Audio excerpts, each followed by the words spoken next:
Priest action. By your Christ, bitches. I kick ass with the Lord. Isn't that a category on Pornhub? Probably everything else is, so sure. Yeah. Rule 34, right? Anyway, yeah, let's get back to the priest stuff. And the laughing voice you hear is Mr. Aaron Newworth. Hey, I'm here too. I'm back in blue and red. Okay, then. I have stripes on. Dr. Curran is not so current right now, but you never know. Like he just may just show up. Like, That's true. you know, He's got casual like 286. It takes him a while to kind of boot it up. You know, he's got to find Don't we that. have to say his name like 3 times in front of a mirror or something? Yeah, we had a whole issue with that last year involving him and Tony Todd. Like one thing did not work out well. So Yeah. Yeah, he's got to find a version of Skype for Windows 3.1. So he might be late. Skype for Prodigy. Yeah. Dr. Curran. It's not that he's on time. He's on an ACDC current. He's living that WFW life. The 286. All right. we're here. Yes, We're we here. made it. Yeah, season premiere. No other way. But we do have some news. Absolutely. Yeah. So Jim's gonna take us through some casting announcements, which is very interesting. We talked about, I believe, the last time we convened, the Tales of the Walking Dead anthology series that's going to be spinning off from the main show. These are going to be, bottle episodes, pocket episodes, an anthology of different characters, each in their own episode. And we got some casting since we've been back. Olivia Munn has been cast, Danny Ramirez, Lauren Chabanel, Embeth Davids, Jesse T. Usher, and Gage Monroe, and that's in addition to Terry Crews. I'm sorry. Who is Olivia Munn? Does it give any kind of idea of what the characters are, or is it just No, a cast? no, okay. it's Just casting. Yeah. And wow, I'm behind. I didn't know about Terry Crews. Yeah. Yeah. It's being executive produced by Gimple, and the showrunner is Channing Powell, who's the writer producer for Walking Dead for The Walking Dead. So. Yeah, Parker Posey and Anthony Edwards. Yeah. There's a name I haven't heard in a while. Right. No, I enjoy all of this. Yeah, Honestly, like, nothing here is like throwing me off. It's just like, okay, cool. Like, look at all these people. I guess I could, not like they're ginormous names, they're certainly recognizable names, but I think it helps that it's, they're anthology tales, so it's like a one episode. It's not like you need Terry Crews to commit to 6 seasons of Walking Dead and just be like, yeah, pop it in. Pop a shirt off, pop the Walking Dead, here we go. It'll be nice too for them to do different kinds of stories. You can tell a lot of different kinds of stories with this under this umbrella. So will the whole anthology is focusing on characters we don't know? It's new characters, just a slice of their life, or is it going to be our regular characters and they're just being added? I would assume it's slices of life type of episodes as far as that goes, which makes a lot of sense to me. And yeah, like you're saying, just then, like as far as different kinds, you have Parker Posey, Gillian Bell, and Terry Crews. Like that's a wide variety of different kinds of episodes right there that you can have. Absolutely. Yeah. I mean, we've always talked to the inception of the shows, like what was happening in this part of the country, what happened here, how did people in this react, and now we get to see that. That's pretty cool. Or could it just be Crews is playing a walker, and we'll just see this walker with these bouncing pecs in the background of a herd? Well, I'm not gonna say I don't want to see this. Excellent. Yeah, it'll be interesting. There's no dates or anything. We don't have like. Summer this year. Yeah. So, This year? Yeah, summer 22. All right. So- It's filming now, apparently. Right. So, yeah. So it's the last part of the season is filming now in Atlanta. And real quick, Andrew Lincoln's been seen down there in Atlanta while they're filming this last part of the last season. So it's a good chance we'll probably see Rick in the finale. Chef down there in Atlanta got a picture of him and Norman Reedus right after making them dinner. So wouldn't be surprising, really, considering he was the focal point of the series for as long as he was. Maybe he was just there to have dinner with his buddy. Maybe, I don't know. Maybe. I don't know. Make of it what you will, sir. That's right. All right. That's really all there's for news. I think there was like an appeal or something in the Kirkman lawsuit or something they were trying to appeal based on the fact that like they something with the Darabont thing or something like that. And I think the judge, I think that appeal got denied, or maybe they're waiting on a hearing or something. There's been a little bit more news on the Kirkman et al. Versus AMC business. So I think that wasn't. I think there's a hearing or something scheduled for some time this summer. So maybe as more comes out about that, we'll touch on it. But there wasn't any like big developments in the court case. But I thought that was all kind of settled after Kirkman et al. Kind of got slapped down from the judge for signing a crappy contract. But I guess there's always appeals. So we shall see. All right, so tonight's episode. So just like we did with Fear and the main show last season and World Beyond, we are sticking to the broadcast schedule. So just so we don't get ahead of what's going on with the I know AMC Plus always shows the next episode ahead of time, so we are not going to follow that schedule. We're going to be doing the broadcast schedule. So we're just going to be talking about No Other Way, season 11, episode 9. We understand not everybody's living that plus life. Not everybody lives it. And some of us that live the plus life still, for some reason, can't get caught up and end up sticking to the broadcast schedule anyway. So episode starts with, again, getting acclimated after the break of trying to figure out where the show was. But it starts with Hwacha. It's like saying Hwacha. I have 4 exclamation points after Hwacha on my notes, by the way. That Leah has set off. Actually, it did work pretty cool. So you get this crazy weapon that's going off and hitting zombies and exploding, and there's guts flying everywhere. The first shot is getting hit in the chest to remind you, like, this is what happened last time. This is where we're at. And you know what? I'm glad they picked it up right here, rather than having some sort of contemplated moment after the fact and having to show it in a flashback or whatever like they've done before. I'm glad they picked it up right where they left it off. Yeah, they pick it. Yeah, the episode starts and it's just like a field during the day of smoking, remains and guts and stuff. Yeah. Talk about denying us the trip to the fireworks factory. Yeah. So all this craziness is going on. Maggie runs away. One of the Reapers comes up and goes to attack her, and of course that dude gets hit friendly fire from the Hwacha, and Maggie starts running. He explodes. That's the best kind. Like that's gonna happen, but it's just fun to be like, oh, the tension here, you gotta fight, and there's a thing going off, and if he gets too close, and then he gets hit, and he blows up, and it's wonderful. Yeah. Maggie gets inside. She finds Negan with Elijah, and they're one of the Reaper people comes up and they kind of hide and stay quiet. And the Reaper gets on the radio and says, I think it's Carver, and says that basically they're gonna hunt them all down. So they're not gonna. I think Maggie and crew are thinking, well, maybe if we can be somewhat stealthy, we can find a way to get out of here with what we need, or at least each grab some essentials to get out of here. And we find out that the Leah's group the Reapers are intending to hunt them all down. Go back to Alexandria, and back at the house.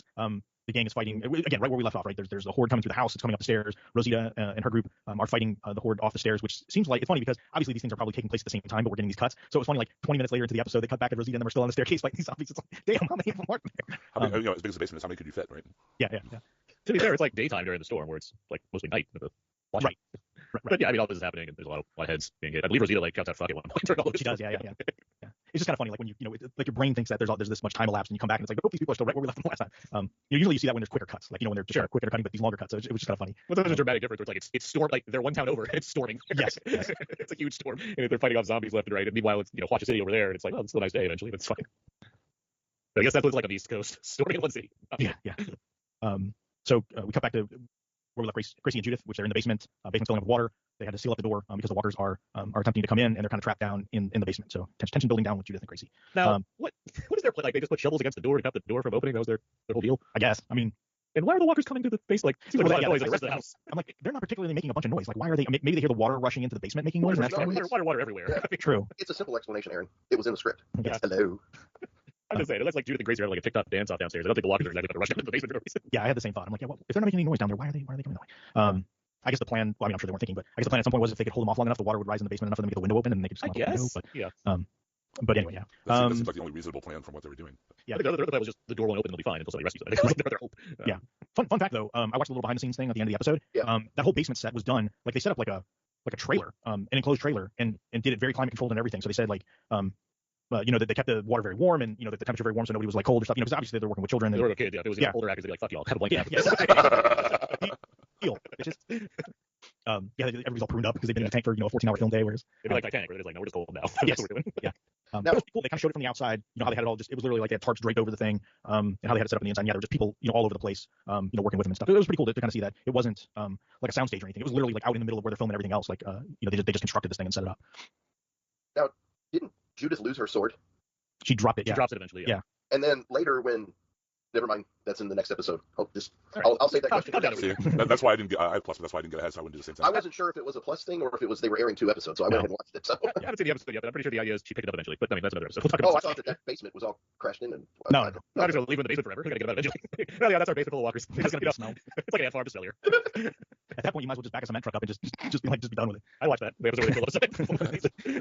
This week on Lifetime, Zombie Spa. Come soak with the zombies in our wonderful that's basement. 50 years in the future, they go back to that ravine from like the season 5 opening and like just fill the whole thing with cement and make like a fucking mall or something.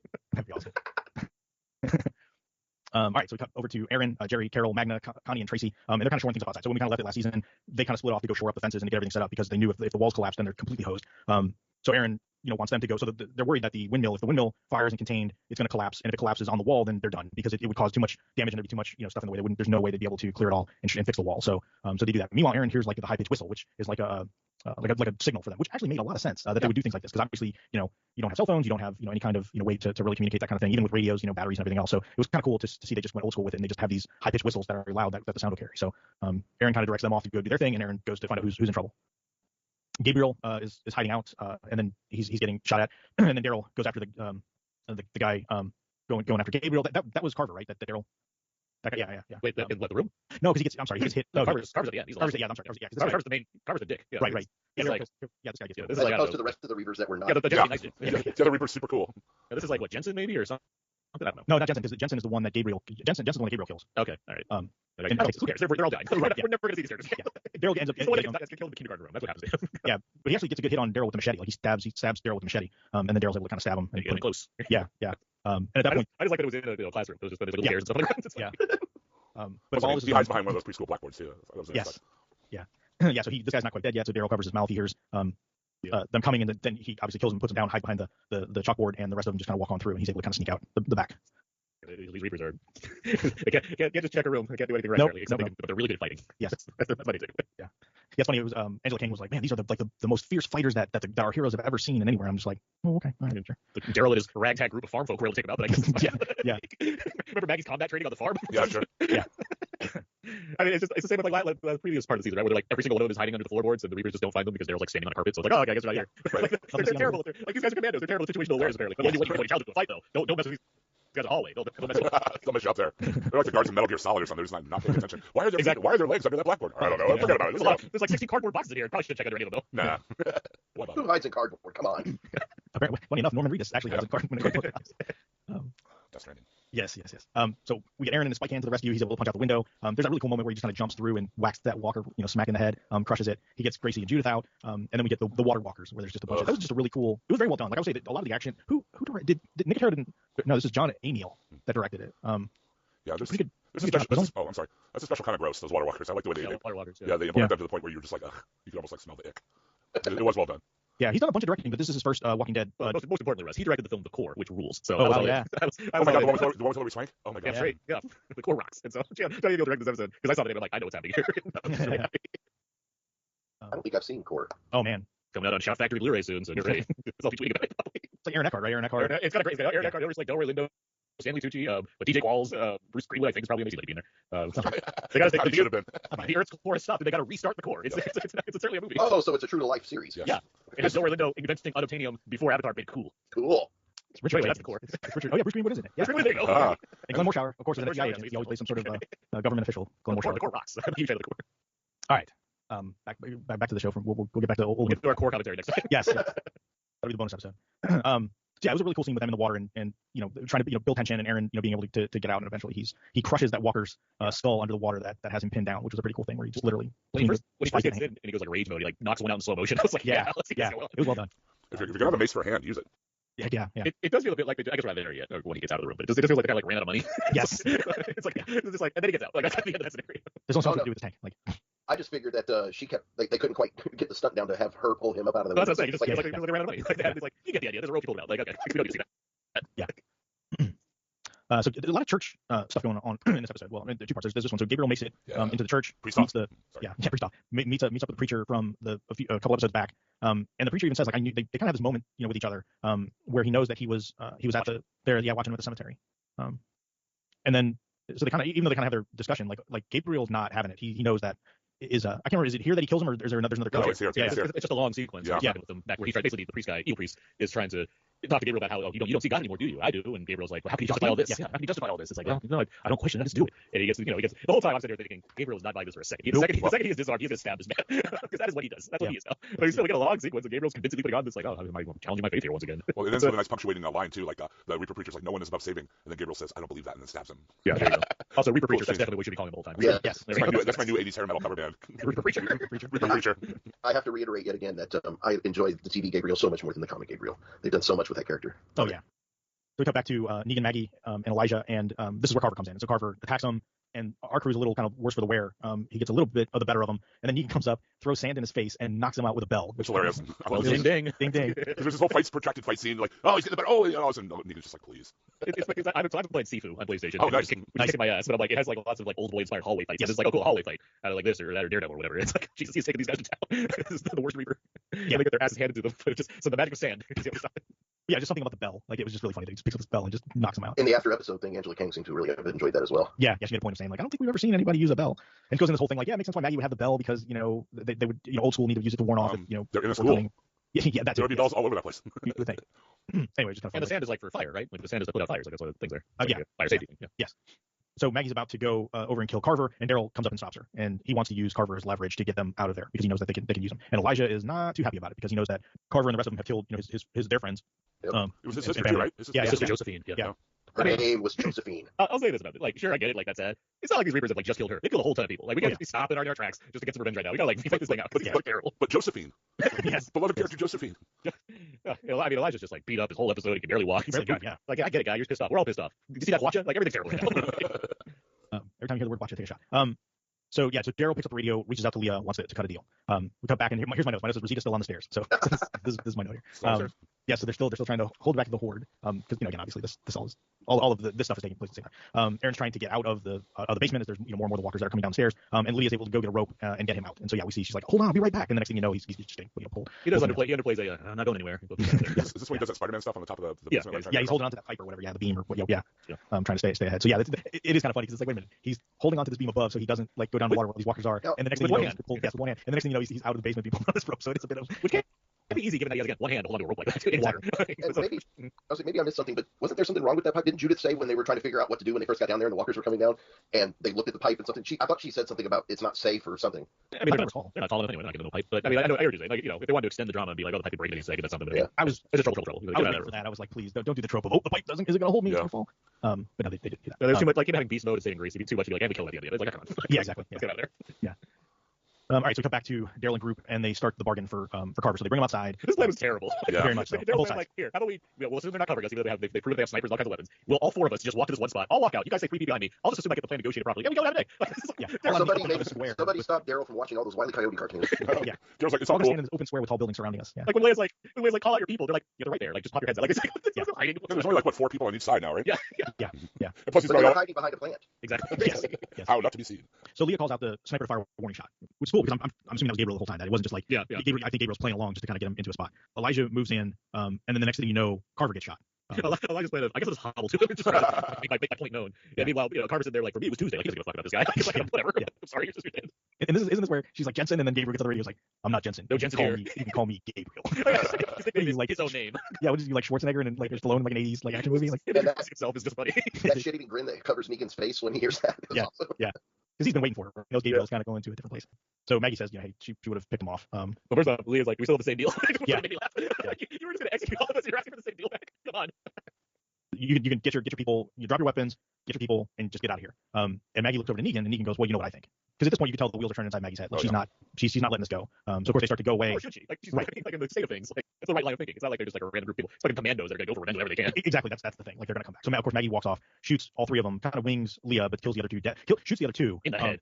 Yeah, and then comes back and shoots them again. Like when she walks away after hitting Leah and kind of looks at Daryl before he goes after Leah, she turns around to one guy and shoots him again. So Double tap. yeah. Then she goes back to Carver. I thought it was actually cool though, because so many times in this movie, or I'm sorry, in this TV show, they have like they've let people live who they probably shouldn't have. It's always come to bite them in the ass later. And although while I was watching this, I was like, holy crap, what's she doing? I realized after, I'm like, they're finally breaking their own trope. You know, if this were earlier in the show, they would have just let them go and they would have come back next season or whatever. Or one of them would become a member of the group or something. Well, it also services the whole underlying story of the conflict between her and Negan. Now she's becoming more like the way he thought and whatnot. So it wasn't just breaking the trope; it actually had a purpose. So I imagine they'll go back to that trope at some point. Oh, I'm sure. It was just nice. It was just nice to see them not follow the same groove every time.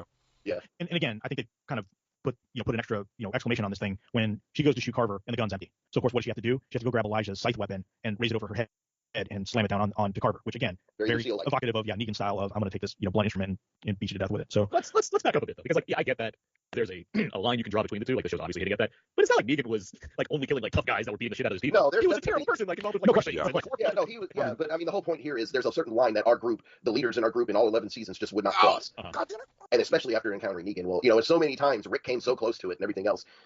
So just her crossing that line, it doesn't make her like Negan, but it definitely shows that she has the same capability of decision making in a crisis that he did. And it kind of again accentuates the point. Negan's later point. We'll get to it at the end of the episode. But when he decides to make his point, he knows like she's at the point now where she's not going to let it. She's going to hold a grudge and she's going to act on the grudge. She's not going to just let bygones be bygones because they went on this grand adventure and had each other's backs and everything else. Like he sees in her that there's a line that you cross with her. Like if this is what she's willing to do to people that hurt part of her group that weren't as close to her as Glenn was, what is she going to do when she has the opportunity to do it to Negan? So Well, I mean, all of this is fair. I mean, that's been like the arc for these two characters from the first half of the season, as far as like putting them together and seeing what's going to come up with it, which is a little less repetitive, but I get it. I get what it's doing.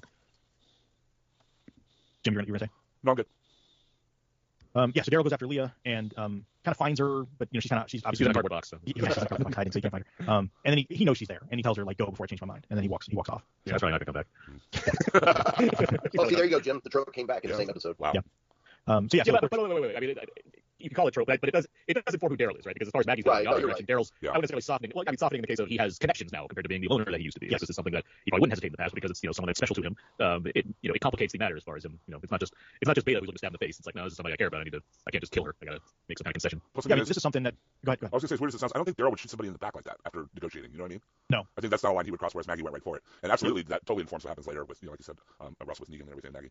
So. Yeah, and I guess it does in a way. It does show Daryl's character growth, right? Because we saw how many times did him and Rick come at odds because he wanted to lay the hammer down, and Rick was like wanting to use a softer touch or to go lighter, and Daryl was always wanting to go heavy. And so again, Rick's we're forgetting that Rick went pretty far over as well. True. Like, No question. Did Rick ever have a rocket launcher though? Season 2, 3, 4, Rick, sure, he's a little more passive, but later on, like the key image I remember him in Alexandria, like covered in blood, beating some guy because he was mean to his wife or something. Right. Back down and dirty. Right, but what again is we've seen how Daryl has again Rick's absence I think is kind of and his closeness to those that are left in kind of his position in the group now that that Rick is gone. He's had some growth. So sure, for sure, I completely agree. He's making reasonable leader type decisions that makes sense within his logic. Yep. So they load up on supplies. They load up the wagon with everything that they can carry. Horses and everything. Yeah, horses and everything.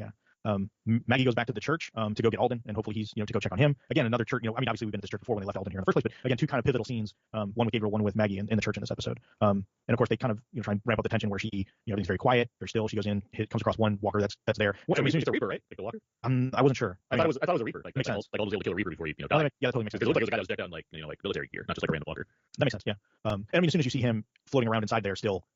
Alden's dead because obviously if there was a random walker in there, he was still in there. He would have killed the random walker. Well, and he would have answered Maggie when she was knocking at the door. He could have been weak in his little Alden voice, like Maggie. But I mean, yeah, he was dead. But I knew that a second ago. Yeah. Right? Like, check out this guy. Like he was dying when they left. Like, yes. I also thought in the after episode thing when Angela Kang was talking about this moment too was pretty awesome to think about the whole arc with Alden from where he was a savior all the way to his death. Very interesting. Yeah, because I remember when he first came on the scene and was in the he was penned up with the rest of the saviors in Hilltop. We kind of questioned whether he was on the up and up and that he was playing both sides and come to find out like no, he was a true believer. Like he really saw the writing on the wall and believed in what Maggie was doing and it wasn't a duplicitous thing. He truly was moving her side of things. So yeah, Maggie's this bothered her. I mean this upset her. So she ends up putting him down, buries him right outside the church.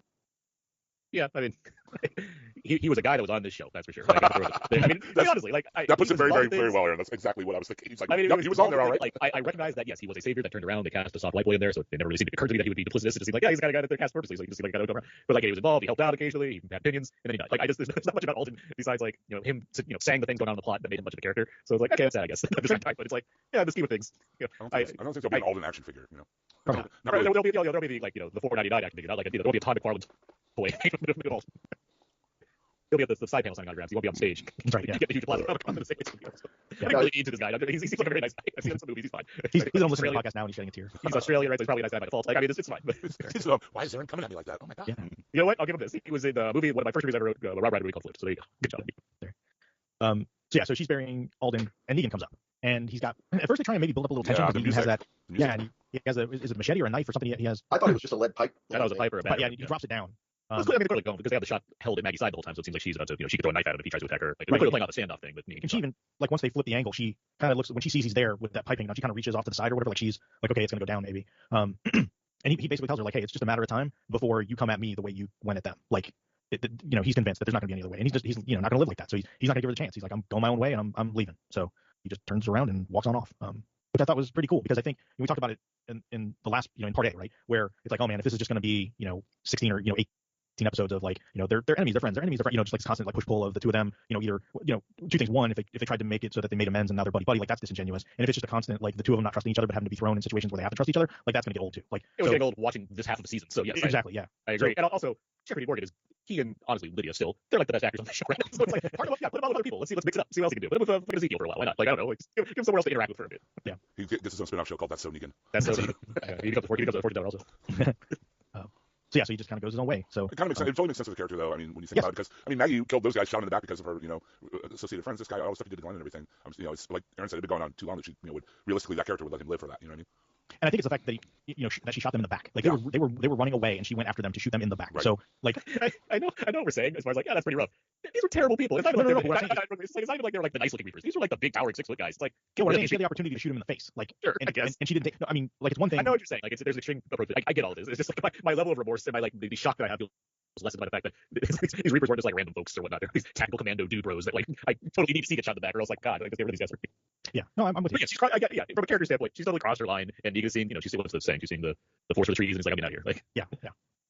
So when he comes back.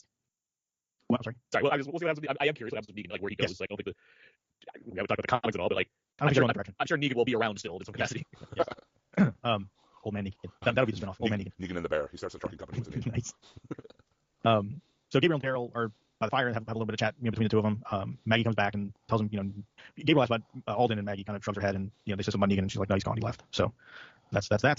They get back to Alexandria, like super happy reunion. Hugs for everyone. Judith is super happy to see Daryl. My question was, how is that produce not completely rotten? Like that produce looks pretty top notch. And beggars can't be choosers, Russ. It was just funny. It's like they gave it a spit shine right before they got there. Look at this, You missed. You know how they cut out showing Aaron getting rescued from the basement. Well, they just cut out the part from where they got the food and they stopped and they freeze dried it, then brought it the rest of the way down. It's the apocalypse. It's the apocalypse, and Russ is complaining about his wilted arugula. Sorry, Pop.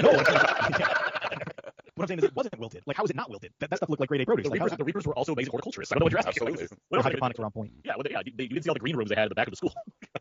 All that stuff. They got the watching into the green rooms. That's right. Clearing glass out of all the arugula. Somebody spent some time with Teddy's cult and learned how to do proper horticulture. And then Teddy's a character on Fear the Walking Dead. For you guys that don't know the show, because we really love it as much as we do.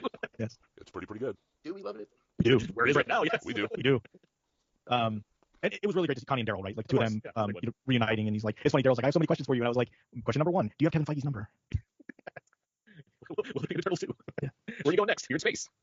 Well, the whole rumor with Norman Reedus is like he's playing Ghost Rider, like that's Yeah. like the What a lazy rumor that is. He rides a motorcycle. Yeah, Ghost Rider, right? Ghost Rider. tough Done. fluffy guy. Sherlock Holmes on this case, guys. Yeah, exactly. Go Every time I see early. that, I'm like, well, that's I hope that when Thanks, they Captain do Obvious. introduce Ghost Rider in the MCU, that it's the Robbie Reyes. I've been there, done that. I don't know. I liked him a little bit better. Have a cameo of Nick Cage as Ghost Rider in the Multiverse of Madness. Be done with Oh, it. that would be great. He'd do it. Oh, totally would. Give him a 6-pack and a ham sandwich. He'll be there. If you did right, Prisoners so- in the Ghostland, he would do that. Okay. Yeah, exactly. I still don't understand why he wasn't nominated for an Oscar for Pig last year, but He's in the running. Yeah, Pig was amazing. Pig was awesome.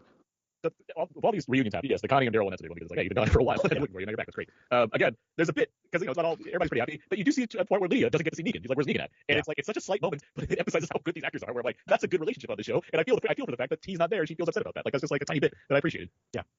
No, that's a good catch. So then Jerry starts frantically saying, "Hey guys, Oh, dude. something's coming."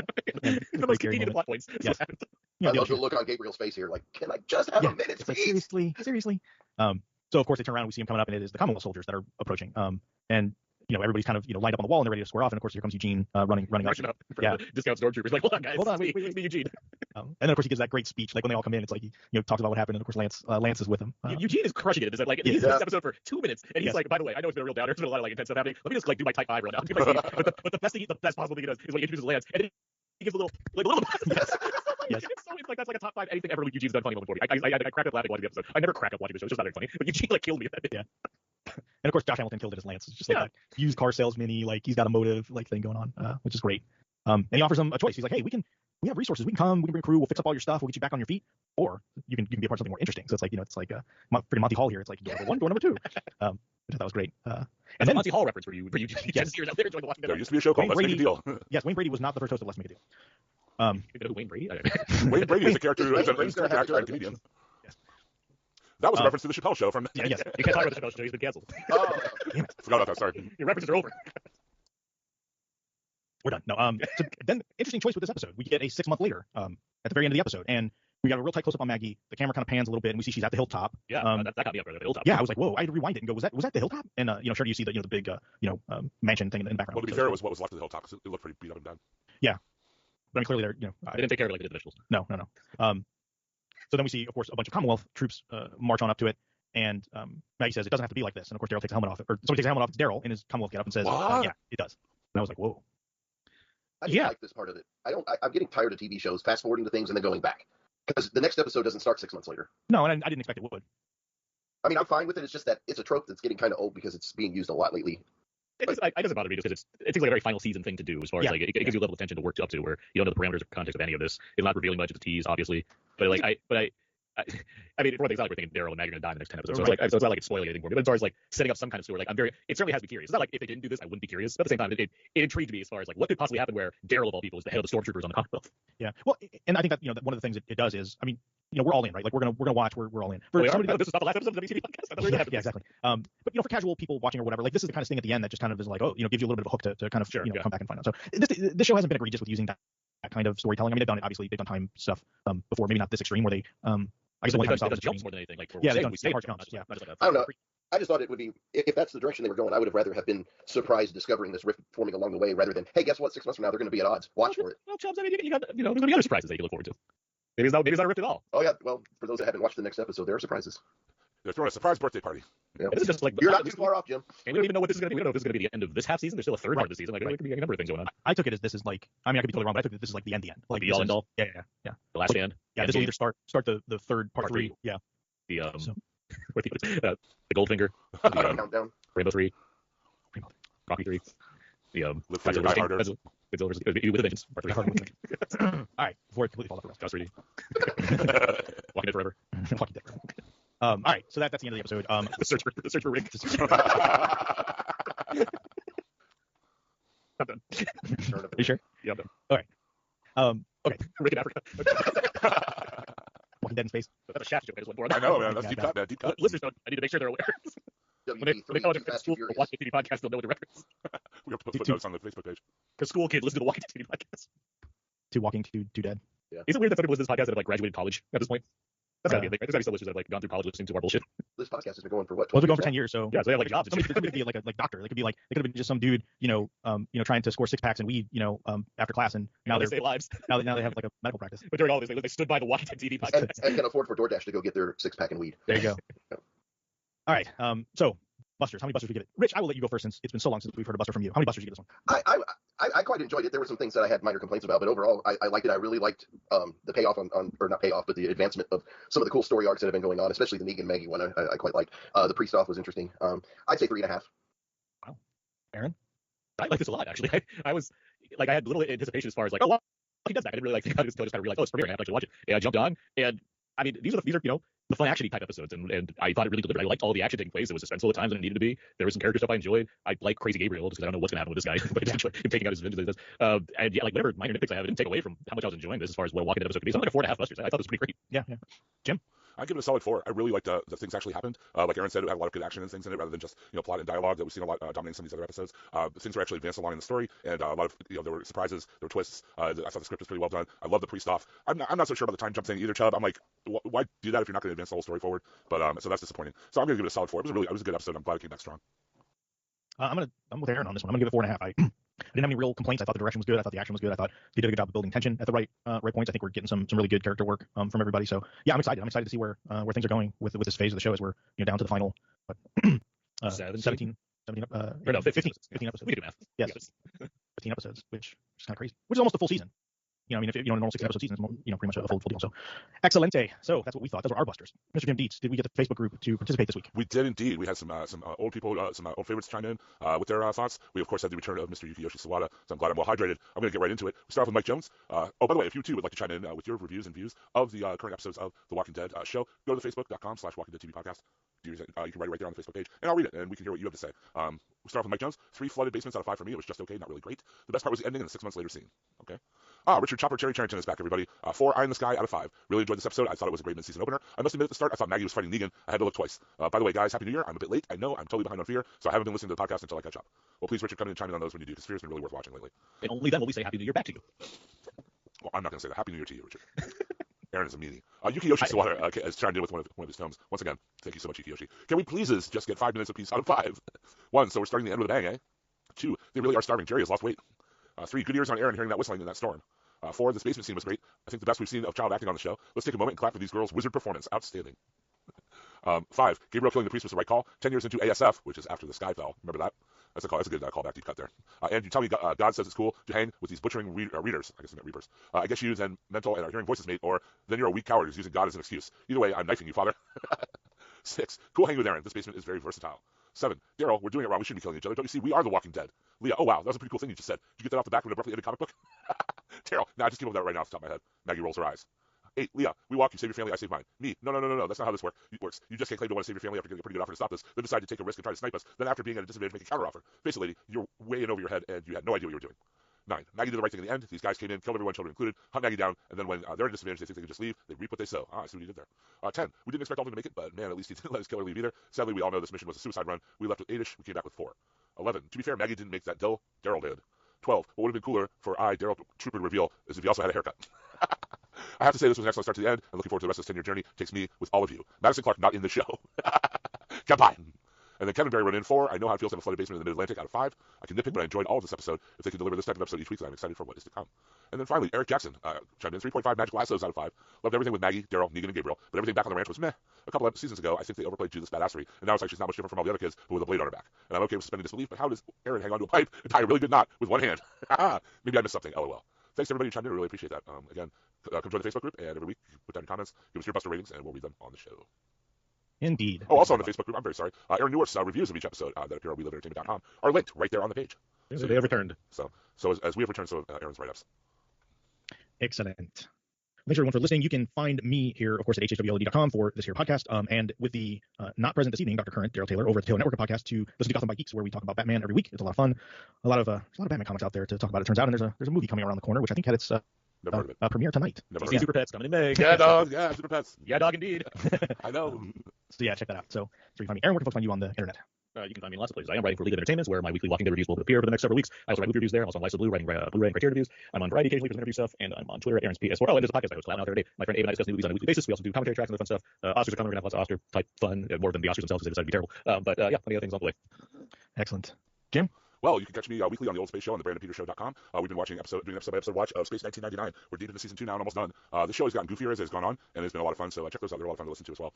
Also, every week you can check me and Dr. Current and Donnie Selva out on Nothing's On. That's at TaylorNetworkPodcast.com. It's our weekly knuckleheaded look at the week's worth of entertainment news. It's kind of fun to listen to, and you can catch it on all find places where your finer podcasts are sold.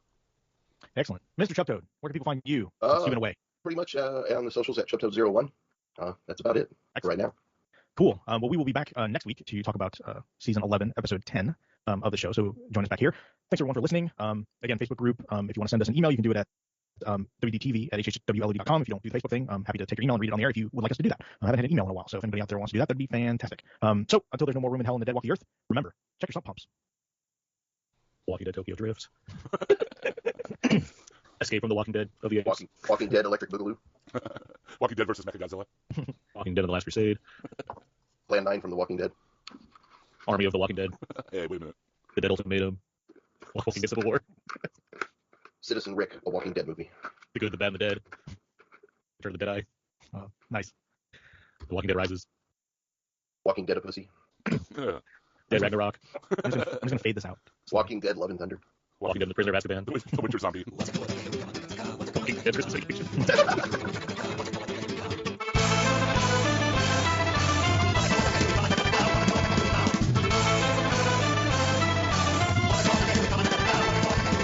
Truth will never give up on a philosopher's stone.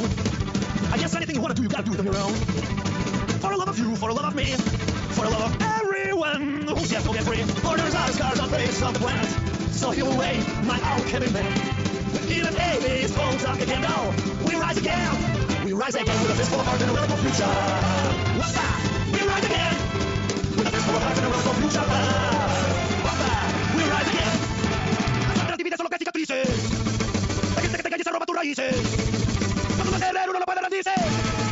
Para que si tu dignidad nadie la pise.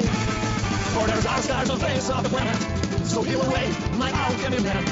When even Hades holds out the candle, we gonna rise again. We rise again with a fistful of heart and a relic of future. What's that? We rise again with a fistful of heart and a relic of future.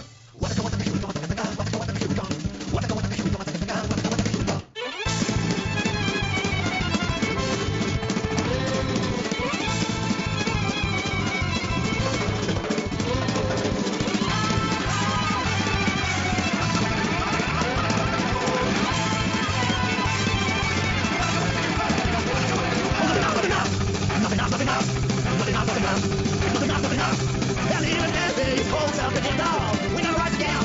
We rise again with a fistful of heart and a relic of future. What's that? We gonna rise again with a fistful of heart and a relic of future. Mama!